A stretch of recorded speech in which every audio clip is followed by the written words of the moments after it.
pada Nabi kita Muhammad sallallahu alaihi wasallam, Nabi yang kita cintai, dengan mengucapkan Allahumma shalli ala Muhammad wa ala ali Muhammad.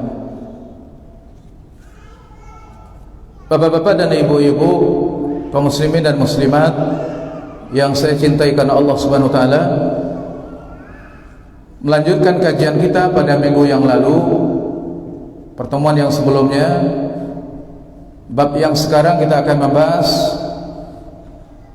babun minasyirki an-nadhru li ghairillah. Pembahasan tentang di antara bentuk kesyirikan kepada Allah Subhanahu wa taala, seseorang bernazar yang diperuntukkan untuk selain Allah Subhanahu wa taala. Jadi di antara perbuatan syirik itu adalah bernazar untuk selain Allah. Kenapa nazar kepada selain Allah tidak diperbolehkan? Dan di sini tegas-tegas pengarang kitab di sini mengatakan nazar jika diberikan kepada selain Allah hukumnya adalah termasuk syirik besar. Hukumnya adalah termasuk syirik besar. Alasannya adalah dikarenakan nazar itu sebagaimana yang kita ketahui dia adalah merupakan ibadah. Nazar adalah merupakan ibadah. Dari mana kita tahu nazar itu ibadah? Yang pertama, sudah kita ketahui dan sudah ma'ruf dan populer di dalam kitab fikih para ulama kita, ada bab nazar, ada bab sumpah atau qasam. Bab nazar, sepakat para ulama mengatakan nazar itu adalah merupakan ibadah. Lah kalau nazar itu adalah merupakan ibadah, kaidah mengatakan bahwasanya semua ibadah yang ada di dalam Islam tidak boleh diberikan kecuali untuk Allah saja.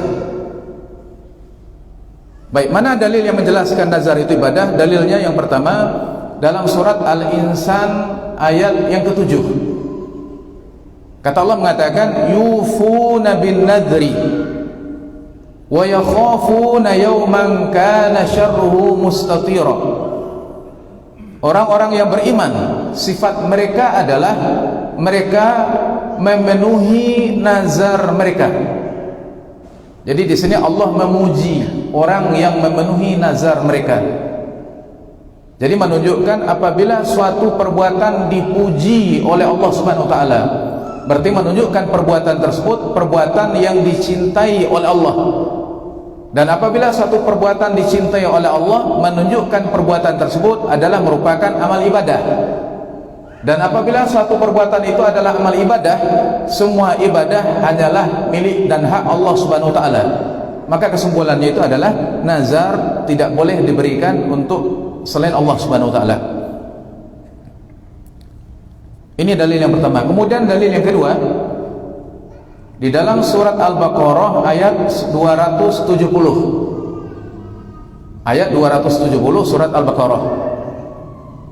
Kata Allah mengatakan, "Wa ma anfaqtum min nafaqatin aw nadartum min nadrin fa innallaha ya'lamuhu." Harta-harta apa saja yang kalian infakkan atau apa-apa saja yang kalian nazarkan, sesungguhnya Allah mengetahuinya. Jadi di sini Allah mengatakan harta apa saja yang kita infakkan, mau infak banyak, berinfak sedikit, Allah tahu. Kemudian juga Allah mengatakan dan apa saja yang kalian nazarkan. Jadi di sini dalil yang menunjukkan nazar itu ibadah di sini adalah secara ilmu tafsirnya itu adalah Allah menggandengkan antara jenis ibadah dengan jenis ibadah. Jadi Allah mengatakan infak itu adalah ibadah. Allah gandengkan antara infak dengan nazar. Allah gandengkan antara infak dengan nazar. Berarti menunjukkan sebagaimana halnya infak itu adalah sedekah, maka nazar juga adalah merupakan sedekah. Ini sisi pendalilan yang pertama, yang menunjukkan nazar adalah merupakan ibadah. Sisi pendalilan yang kedua, di akhir ayat Allah mengatakan fa innallaha ya'lamuhu, sesungguhnya Allah mengetahuinya. Dalam artian infak apa saja yang kita berikan Allah tahu. Nazar apa saja yang kita nazarkan Allah tahu. Apa makna Allah tahu di sini? Apakah sekedar informasi? Allah tahu. Kalian sholat, kalian puasa, Allah tahu. Makna Allah tahu di sini, maknanya itu adalah tahu dalam artian Allah akan memberikan pahala atas perbuatan ibadah yang kalian kerjakan. Jadi tidak mungkin Allah mengatakan, oh ya, kalian bernazar, Allah tahu. Tahu dalam artian sekedar tahu. Ini adalah pujian dari Allah, pujian daripada Allah Subhanahu wa taala. Berarti menunjukkan pada kita nazar itu adalah dipuji oleh Allah dan dikatakan oleh Allah, Allah mengetahui nazar yang kita kerjakan. Yang mana makna yang tersimpan di balik itu adalah kalau Allah mengetahui, Allah yang akan memberikan pahalanya, Allah yang akan memberikan balasan bagi orang yang berinfak, bagi orang yang bernazar. Intinya adalah menunjukkan nazar itu adalah merupakan ibadah. Jadi kalau begitu, setelah kita mengetahui nazar itu adalah merupakan ibadah, maka semua ibadah itu adalah haknya Allah Subhanahu wa taala. Ibadah itu adalah merupakan hak Allah. Baik, ini dalil yang kedua. Kemudian dalil yang ketiga. Dalil yang ketiga di dalam Sahih Imam Bukhari. An Aisyah radhiyallahu anha, dari sahabat Nabi Aisyah, anna Rasulullah sallallahu alaihi wasallam qala, Nabi bersabda, man nadhara ay yuti Allah, siapa saja yang bernazar untuk mentaati Allah. Jadi nazar ketaatan. Nazar nanti ada dua macam, ditinjau dari segi maksiat atau tidaknya. Nazar ada dua macam. Pertama, ada nazar ketaatan. Contohnya, saya bernazar akan umroh, saya bernazar akan sholat 100 rakaat, saya bernazar akan puasa 10 hari. Ini nazar ketaatan. Nazar ketaatan wajib dikerjakan, wajib dikerjakan. Jika tidak dikerjakan, maka kena denda sumpah dan denda nazar.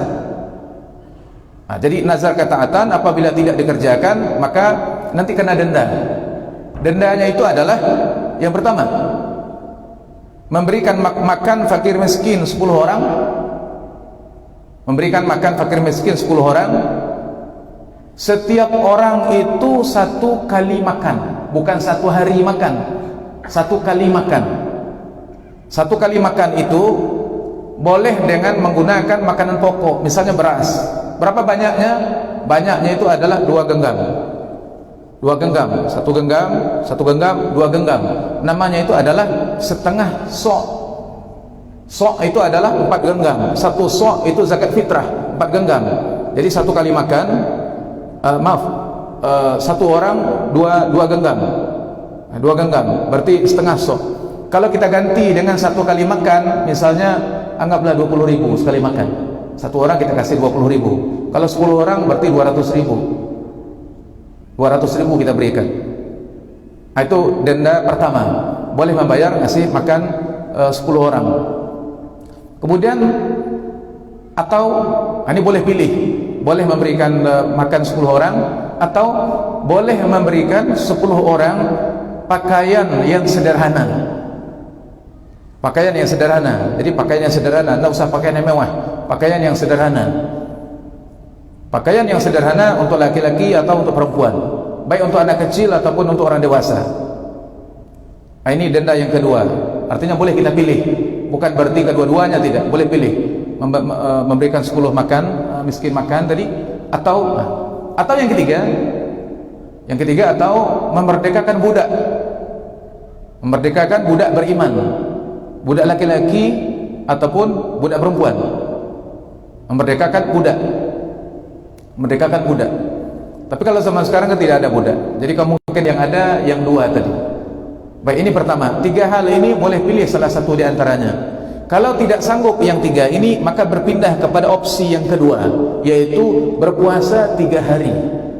Berpuasa 3 hari, tidak mesti berturut-turut. Jadi tidak boleh ngambil opsi langsung puasa 3 hari.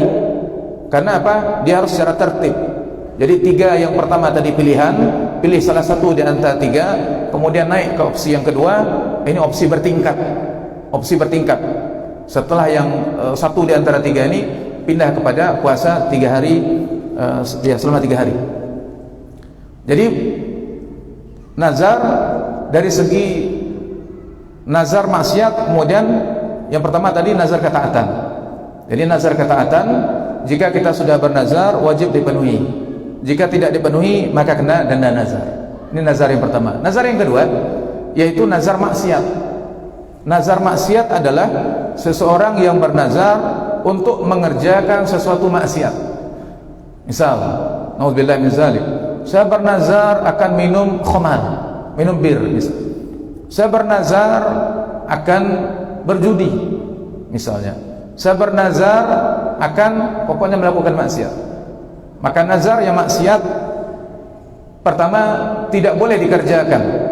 Jadi kalau ada orang bernazar ingin melakukan maksiat, tidak boleh dikerjakan. Dan kalau tidak dikerjakan, tidak pula ada dendanya, karena dia adalah maksiat. Nah, ini macam-macam nazar ditinjau dari segi maksiat atau tidaknya. Baik, jadi Nabi di sini mengatakan, barang siapa yang bernazar untuk mentaati Allah, maka hendaklah dia mentaatinya. Dalam artian, hendaklah dia memenuhi nazarnya tersebut. Nah, ini dalilnya.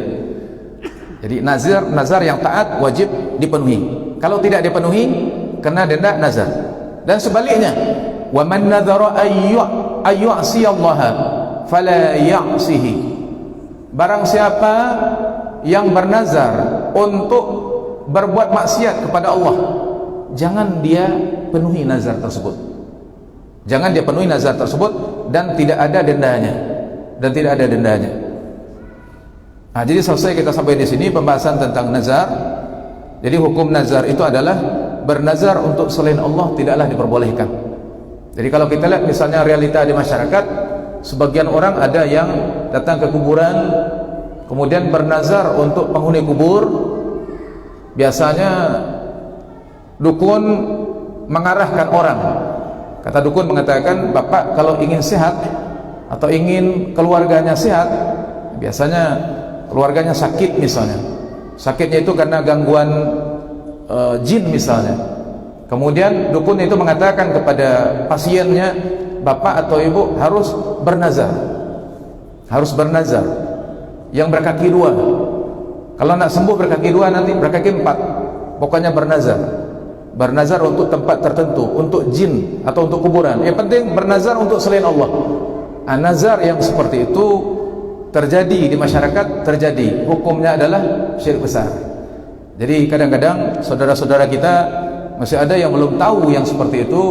Kadang-kadang orang prinsipnya yang penting anak saya sembuh, tidak mau peduli apakah nazarnya itu maksiat, kesyirikan atau tidak. Ini yang pertama. Selesai kita pembahasan tentang nazar. Bapak Ibu dimuliakan oleh Allah Subhanahu wa taala, kita masuk kepada bab yang kedua. Minasyirki al-isti'adzatu bi ghairillah.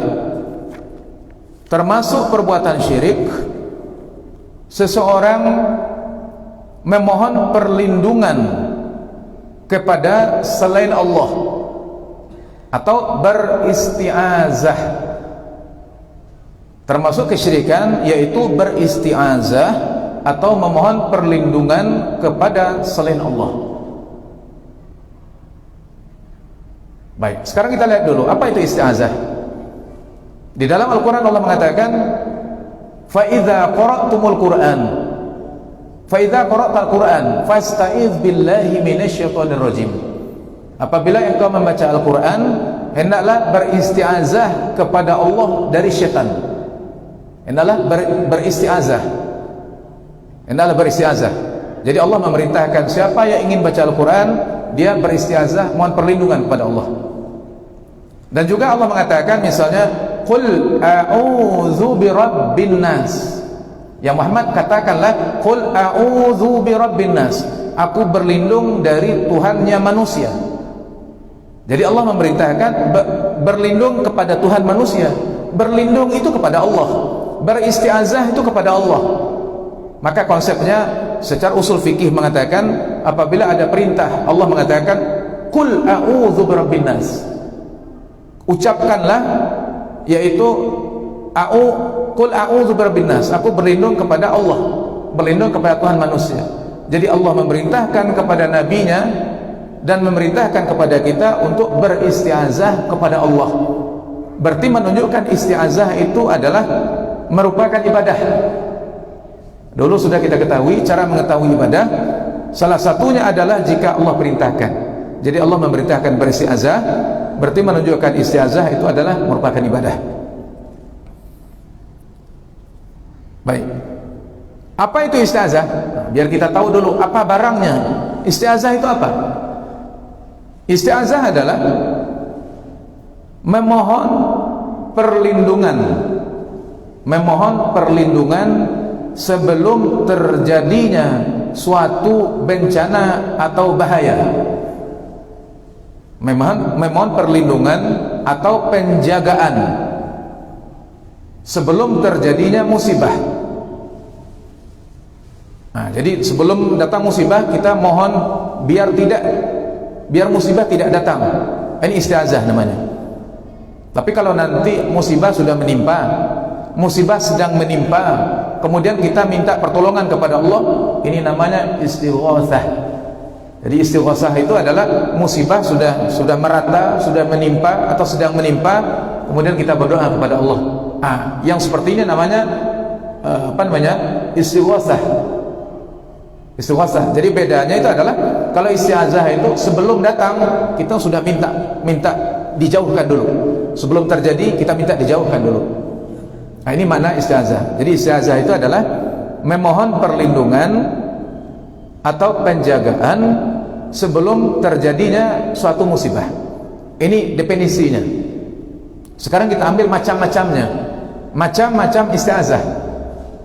Nah, jadi istiazah itu nanti ada yang syirik hukumnya, ada yang boleh hukumnya, ada yang ibadah hukumnya. Jenis yang pertama, istiazah yang hukumnya syirik besar. Istiazah yang hukumnya syirik besar, yaitu seseorang meminta perlindungan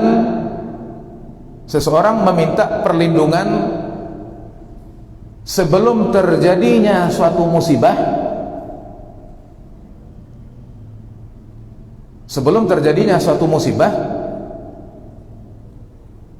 kepada selain Allah.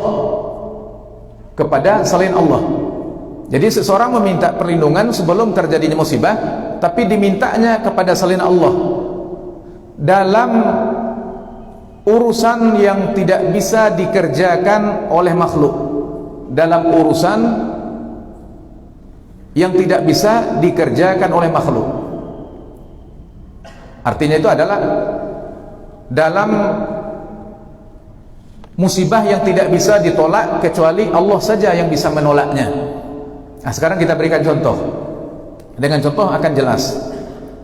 Misalnya,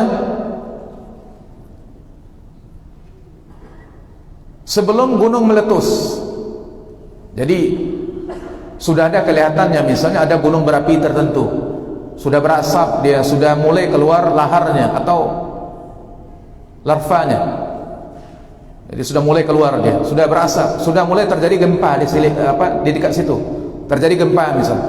Berarti sudah ada tanda-tanda gunung ini akan meletus. Nah, kemudian orang meminta. Ada yang minta kepada pawang gunung, ada yang mengatakan, gunung ini ada pawangnya. Ayo kita minta ini. Kita minta kepada pawang gunung ini, kita berikan sesajian, kita berikan, kita kasih hewan, kita sembelih hewan, kepala kerbau, macam-macam. Kita mohon kepada dia, tolong jangan sampai gunung ini meletus. Dalam kondisi yang seperti ini, berarti kita sedang meminta perlindungan biar gunung ini tidak meletus, mintanya kepada selain Allah. Sedangkan perkaranya perkara yang tidak bisa dikerjakan oleh makhluk. Menahan gunung meletus, tidak bisa manusia menahan gunung meletus. Berbeda nanti dengan jenis yang keempat. Ada musibah tertentu dia bisa ditahan oleh manusia. Contohnya adalah misalnya kebakaran. Sebelum terjadinya kebakaran, kemudian kita nelpon dulu kepada pemadam kebakaran, Pak, kami ada acara nih, acara penting. Jadi sepertinya ini musim panas, kita khawatir nanti terjadi kebakaran, tolong standby ya di tempat kami. Jadi kita minta tolong kepada pemadam kebakaran untuk standby di tempat kita, untuk melindungi kita dalam hal yang bisa dia bantu kita. Ini wajib diminta kepada selain Allah. Kita ada acara besar, acara nasional. Kemudian Presiden mengerahkan semua angkatan bersenjata, kepolisian dikerahkan, kemudian di standby-kan semua. Komandan Jenderal siap turun tangan semua untuk mengamankan sebuah acara. Kemudian pemerintah mengatakan kepada jenderal-jenderal yang ada, tolong standby, amankan, lindungi acara kita dari segala bentuk gangguan yang ada dalam dan luar negeri. Siap komandan. Jadi meminta perlindungan kepada aparat dalam hal yang mana aparat bisa memberikan perlindungan itu boleh, bahkan wajib diminta. Tidak mungkin kita mengatakan kita ada acara besar nasional, kita berdoa kepada Allah, ya Allah amankanlah acara kami ya Allah, kami tidak mau mendatangkan polisi, kami hanya minta kepada Engkau saja ya Allah, karena kami mentauhidkan Engkau. Ini keliru, ini apa namanya itu, orang yang seperti ini akidahnya tidak benar. Jadi bertauhid itu adalah dalam urusan yang bisa kita minta kepada selain Allah, wajib kita minta kepada selain Allah, karena itu usaha. Dan ilmu akidah ini adalah Allah menjadikan sesuatu itu ada sebabnya, ada sebabnya. Nah, ini jenis yang pertama. Kita ambil jenis pertama dulu, yaitu isti'azah yang hukumnya syirik besar, yaitu apabila diminta kepada selain Allah, tapi dalam musibah yang tidak bisa dicegah, atau dalam musibah yang tidak bisa ditolak kecuali Allah saja yang bisa menolaknya. Allah saja yang bisa menolaknya. Apalagi contohnya misalnya tsunami besar, ada tanda-tanda tsunami misalnya, ada tanda-tanda tsunami, kemudian orang meminta kepada Nyi Roro Kidul. Kata orang mengatakan, wah kita harus minta nih kepada Nyi Roro Kidul, sepertinya mau tsunami ini. Orang minta kepada Nyi Roro Kidul, hukumnya syirik besar. Kenapa?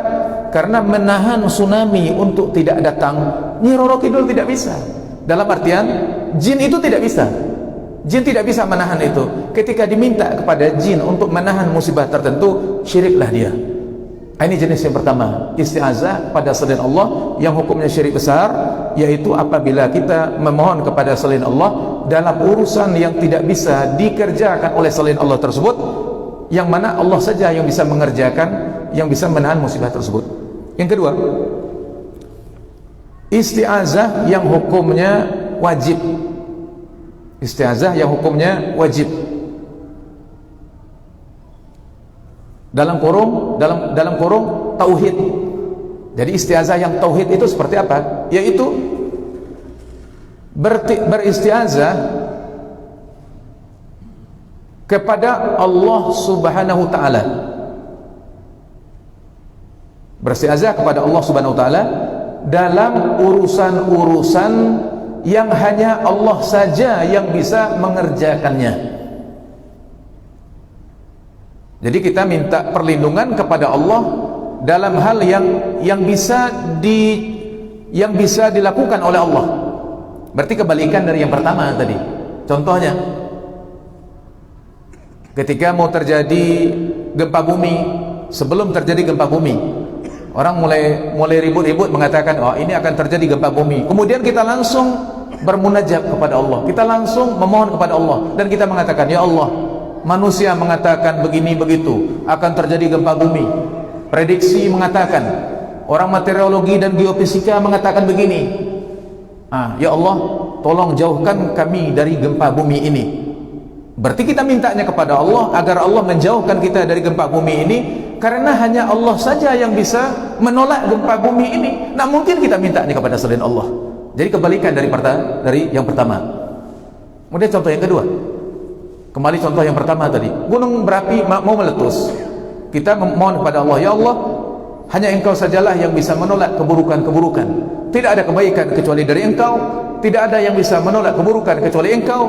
Ya Allah, Engkaulah yang memerintahkan kami untuk meminta kepada dirimu ya Allah, dan engkaulah yang menjanjikan akan memenuhi janjimu ya Allah, maka terimalah doa kami ya Allah, jauhkanlah kami daripada misalnya gunung berapi yang akan meletus ini ya Allah. Tidak ada tempat memohon kecuali engkau. Minta kita kepada Allah, berpuasa kita, berinfak, bersedekah kita, kemudian menangis kita pada Allah Subhanahu wa taala, mengangkat tangan kita tinggi-tinggi kepada Allah Subhanahu wa taala, bersujud kita kepada Allah Subhanahu wa taala, kita memohon jangan sampai musibah ini datang.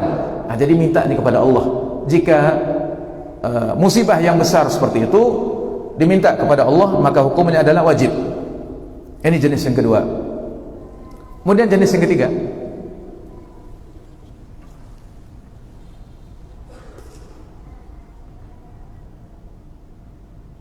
beristiazah kepada selain Allah. Beristiazah kepada selain Allah dalam urusan-urusan yang bisa dikerjakan oleh selain Allah tersebut. Hukumnya adalah boleh-boleh saja. Hukumnya boleh-boleh saja. Bahkan wajib. Bahkan wajib. Bisa jadi wajib dia. Jadi jenis yang ketiga ini, kita beristiazah, mohon perlindungan. Mohon perlindungan, tapi dalam urusan yang bisa dikerjakan oleh manusia. Seperti tadi, kita ada acara, kita undang satpam, kita tugaskan satpam, tugaskan tentara, misalnya, tugaskan polisi untuk mengamankan acara kita. Mengamankan acara bisa dikerjakan oleh manusia, oleh polisi, bisa. Dalam kondisi seperti ini boleh-boleh saja kita minta perlindungan kepada polisi. Contoh lain, orang asing masuk ke negara Indonesia. Mereka masuk dengan menggunakan visa, menggunakan paspor. Mereka minta suaka politik. Mereka minta keamanan. Mereka minta keamanan. Sehingga ketika mereka sampai di negara Indonesia, mereka dengan paspor dan visa mereka aman. Mereka tidak diganggu, mereka tidak dibunuh, mereka tidak dideportasi, mereka tidak mereka tidak dirongrong. Nah, jadi dalam hal-hal yang bisa dikerjakan oleh manusia, kita boleh meminta keamanan, meminta perlindungan, meminta penjagaan kepada mereka, boleh. Bahkan hal tersebut adalah merupakan konsekuensi daripada tauhid, karena dia adalah merupakan sebab. Nah, jadi minta tolong kepada makhluk selain Allah, jika memang itu diperlukan, maka itu disyariatkan. Jadi jangan pula kita mengatakan, saya tidak mau minta acara saya diamankan oleh polisi. Karena apa? Karena itu beristiazah kepada selain Allah. Tidak. Jadi dalam hal yang bisa dikerjakan oleh manusia, boleh kita minta bantuan kepada orang tersebut. Ini macam-macam istiazah. Lah, kalau begitu, bab ini mengatakan termasuk kesyirikan istiazah kepada selain Allah. Yang mana yang dimaksud dengan kesyirikan di sini? Berarti istiazah jenis yang pertama tadi. Jadi ada 3 macam. Ada istiazah yang jenisnya tauhid, ada yang jenisnya itu adalah yang mubah, boleh-boleh saja, dan ada yang jenisnya yang syirik besar, yaitu beristiazah kepada selain Allah dalam hal yang tidak bisa dikerjakan oleh selain Allah tersebut. Selesai kita sampai di sini. Realita sosial kita lihat di tengah masyarakat. Terkadang ada orang yang misalnya orang lewat di suatu tempat tertentu, ya di malam hari lah kita katakan. Orang takut lewat dia di malam hari, di pinggir sungai, di pinggir laut, di tempat yang seram, yang menakutkan, yang angker, yang dikeramatkan, macam-macam. Ada yang mengatakan di situ ada penampakan lah, macam-macam informasi orang. Kemudian orang, kita lewat, sebagian orang ada mengatakan, wahai penunggu ini, wahai mbah ini, wahai nenek ini, wahai apa lagi, wahai mambang ini, wahai apa lagi, dengan mengatakan wahai itu, tolong jangan ganggu saya. Nah, ini kan kalimat seruan, menyeru kepada jin yang menunggu tempat itu agar dia tidak mengganggu kita. Ini dalilnya jelas dalam Al-Quran surat Al-Jin ayat yang ke-6. Allah mengatakan, wa innahu kana rijalun minal insi ya'udzuuna birijalin minal jinni fazadahum rahaqa. Dulu, jadi Allah di sini mengkisahkan kejadian orang-orang kafir Quraisy. Allah mengatakan dulu ada beberapa orang dari kalangan manusia, mereka beristiazah kepada sekelompok jin. Ceritanya adalah orang jahiliyah dulu kalau mereka lewat di suatu tempat yang menakutkan, maka mereka mengatakan jangan ganggu kami. Jadi ada manusia yang beristiazah kepada jin, kemudian Allah mengatakan fazaduhum rahaqa, dan jin tersebut menambah takutnya mereka. Jadi kalau begitu, orang yang beristiazah kepada jin, mohon perlindungan kepada jin, sebenarnya bukan jin itu tidak menambah kita jadi berani, atau jin itu kemudian dia menghilang dan menghindar, tidak. Tapi jin itu justru dia menakut-nakuti kita. Karena apa? Karena ketika itu kita sudah takut kepada dia, sehingga dia menguasai kita. Jadi sifat jin, kalau kita berani dia takut, kalau kita takut dia berani. Oleh karena itu, kalau tukang ruqyah, kalau dia takut, biasanya berdiri bulu romanya. Orang ruqyah orang, wah ini jin ini ngamuk pula dia. Kita ruqyah dia pula nantang kita. Jadi orang yang tukang ruqyah nggak boleh takut sama jin. Dia harus bentak itu jin. Nggak boleh. Sebab kalau kita takut sama jin, nanti jin itu dia akan menguasai kita. Dia akan menguasai kita. Jadi salah satu ketika meruqyah itu seorang tidak boleh takut pada jin. Dia harus menundukkan jin tersebut. Jadi kita tidak boleh takut pada jin. Jadi di sini Allah mengatakan, dulu ada sebagian orang yang mereka minta perlindungan kepada jin. Kemudian Allah mengatakan, oh ternyata jin itu menakuti mereka. Jadi bukan saja takut, tapi Allah mengatakan rohak, dan jin tersebut menambah ketakutan mereka. Jadi rohak ada bedanya dengan khauf. Kalau khauf itu sekedar takut biasa, takut apa? Takut harimau, takut biasa.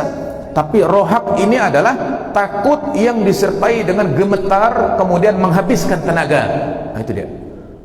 Contohnya misalnya ketika terjadi tsunami, terjadi gempa. Apa yang kita rasakan ketika terjadi gempa? Orang gemetar habis tenaga. Kemudian orang jadi apa namanya itu? Panik. Jadi sampai panik, begitu takutnya, panik sampai hilang tenaga. Akhirnya orang mengatakan, merasakan sampai hilang tenaga, lemas. Ini namanya rohak. Jadi rohak itu adalah rasa takut yang bersangatan. Jadi dalam ayat ini Allah mengatakan, dulu ada orang yang minta perlindungan kepada jin. Ternyata kata Allah mengatakan, tidak ada gunanya mohon perlindungan kepada jin. Tapi justru dibalas dengan kebalikan daripada maksud mereka, yaitu jin ternyata menambah takut orang yang minta perlindungan kepada dia. Jadi ayat ini menjelaskan kepada kita tidak boleh memohon perlindungan kepada jin. Solusinya adalah, timbul pertanyaan, bagaimana solusinya kalau kita lewat di suatu tempat yang menakutkan? Pokoknya tempat yang asing lah, tempat yang belum pernah kita datang ke situ, baru kali itu kita datang ke situ, atau kita lewat di malam hari, lewat di suatu tempat yang menakutkan. Intinya tempat mana saja, mau tempat, mau rumah, mau tempat mana saja. Doanya itu adalah Nabi mengatakan, man nazala manzilan, siapa saja yang melewati suatu tempat, faqala, lalu dia mengucapkan, a'udzu bikalimatillahi tammat min syarri ma khalaq. Kemudian dia membaca doa, aku berlindung kepadamu ya Allah dengan kalimatmu yang sempurna. Kalimat Allah yang sempurna maknanya adalah Al-Quran. Menunjukkan Al-Quran itu adalah boleh beristiazah dengan Al-Quran, karena Al-Quran adalah merupakan sifat Allah. Al-Quran bukan makhluk. Kalau Al-Quran itu makhluk, maka tidak boleh beristiazah kepada makhluk. Jadi ini sekaligus pendalilan di sini. Jadi intinya adalah, kalau kita lewat di suatu tempat, kita baca doa, aku berlindung kepada Engkau ya Allah dengan kalimatmu yang sempurna dari segala keburukan-keburukan makhluk. Balasannya adalah, kata Nabi mengatakan, la yadurruhu syai'un tidak ada satupun kejahatan makhluk yang akan membahayakan bagi dirinya. Subhanallah. Orang yang meminta kepada Allah, Allah berikan. Dan orang yang meminta kepada jin, jin takuti dia. Hatta yarhala min manzilihi dzalika. Tidak ada satupun yang bisa membahayakan dirinya sampai dia balik dari tempat itu ke tempat rumahnya. Jadi kalau kita pergi kemana-mana, baca doa itu. Ke hutan, kemana saja, kita baca itu. A'udzubikallimatillahi tammat min syarri ma khalaq. Allah jamin 1.000.000%, 1.000.000,000%. Nah, ada kadang-kadang entah ya entah enggak dibaca ini, apakah mempan apa enggak. Ini habis, enggak ada cerita. Ini akidah nak main nih. Ini akidah nak main seperti itu. Jadi mesti kita baca itu. Begitu pula doa-doa yang lain. Nah, jadi memohon perlindungan. Kalau kita ke suatu tempat yang menakutkan, kita disyaratkan untuk membaca doa ini. Doa ini adalah bentuk daripada istiazah kita kepada Allah Subhanahu wa taala. Ini istiazah, doa yang diajarkan oleh Nabi kepada kita. Baik, alhamdulillah. Kita beri kesempatan sebentar, mungkin ada pertanyaan. Waktu kita berapa menit lagi? Baik, ya.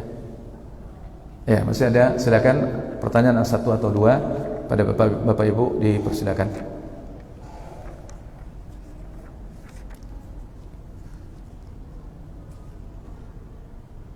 Jadi luar biasa. Jadi kita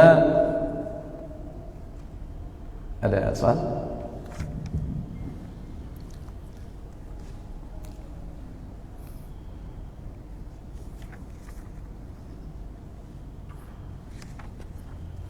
Jadi kalau begitu, kalau kita melewati suatu tempat mana saja, kita disyaratkan untuk meminta kepada Allah agar kita tidak diberikan bahaya, agar bahaya tidak menimpa. Jadi sebelum bahaya itu menimpa, kita minta kepada Allah. Kita minta kepada Allah Subhanahu wa taala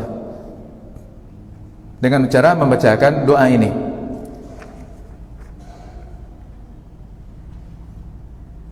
Ya, kadang-kadang orang lewat misalnya di suatu tempat, orang lewat di kuburan misalnya. Nah, ini kan masih PR lama ya. Sebenarnya kan kuburan itu tidak ada apa-apanya. Kalau dulu ketika masih kecil kan orang ditakut-takuti, kuburan, awas kuburan, kuburan. Apa kuburan coba? Kuburan itu orang mati. Kuburan itu hanya dua kemungkinannya. Kalau dia orang soleh, dia sedang dapat nikmat kubur. Masa dia ganggu kita? Dia dapat nikmat kubur. Kalau dia orang buruk, orang yang tidak soleh, dia sedang diazab. Sempatkah dia ngurus orang hidup? Dia tidak sempat ngurus dirinya. Orang kadang-kadang lewat di kuburan sudah menggigil-gigil dia, menggigil, takut, begini sibuk begitu, rasa takut. Nah, ini takhayul, salah satu bentuk daripada keyakinan yang keliru. Jadi luar biasa. Sebenarnya dengan mengetahui akidah ini, tidak ada yang bisa menguasai hati kita. Jadi kita tahu ini angka 13 tidak menguasai kita. Ini tidak, angka 13 sial, terjajah.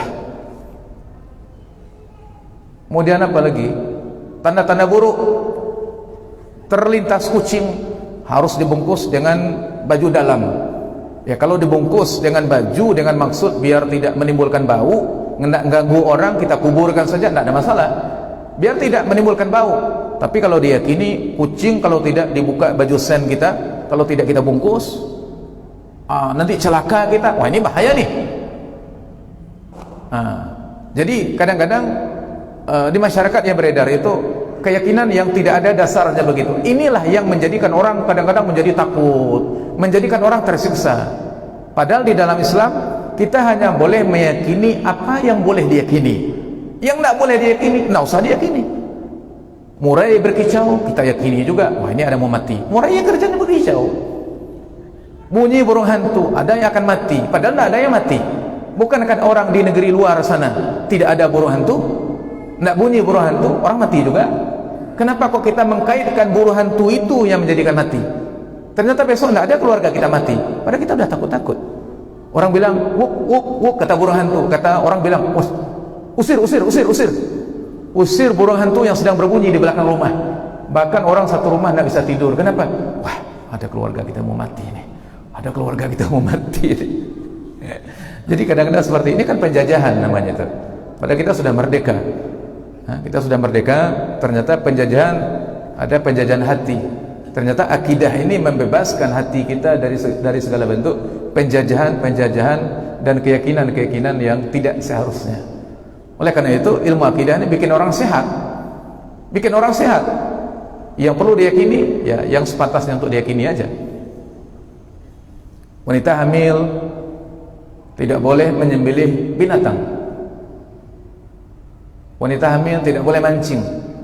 Nanti kalau mancing berarti bibirnya sumbing. Apa hubungannya? Saya dulu waktu di Batam, saya pernah mancing. Istri lagi hamil. Kata tetangga bilang, "Jangan mancing, Pak," katanya. "Nanti anaknya jadi cacat." Dalam hati saya mengatakan. Dan Nabi mengatakan, apabila seseorang melihat tanda buruk begitu, tanda buruk, kita mau mancing. Orang bilang, "Jangan mancing, itu tanda buruk loh." Nabi mengatakan, jika seseorang melihat pertanda buruk begitu, jangan hiraukan, kata Nabi mengatakan. Kalau dia perturutkan, misal kita mengatakan, orang bilang, "Jangan mancing, nanti anaknya jadi cacat." Oh iya, takutnya, nggak jadi mancing. Terbalik kita, artinya tertunda perbuatan kita itu karena kita meyakini, oh iya, bahaya kalau saya mancing. Ini tatayur namanya. Hukumnya syirik. Maka Nabi mengatakan, apabila seseorang melihat sesuatu tanda baik dan tanda buruk, hendaklah dia mengatakan, "Allahumma la khaira illa khairuka, wa la syarra illa syarruka, wa la haula wa la illa bika." Nabi mengatakan, apabila kita melihat tanda baik, tanda buruk, Nabi mengatakan, ucapkan doa, "Ya Allah, tanda baik, tanda buruk ini tidak ada. Yang baik-baik dari Engkau, yang buruk-buruk dari Engkau. Tidak ada kekuatan. Bismillah." Lewat. Ini enggak. Ada ular melintas, bahaya, anak jadi pergi. Sial. Jadi pikiran enggak jadi pergi. Ya ular aja mau lewat. Ular namanya makhluk. Masa ular enggak jadi lewat? Jadi seperti itu. Baik, silakan kalau ada soal. Kita ada 2 bab. Sebab kita mau ngambil 3 bab ini tanggung.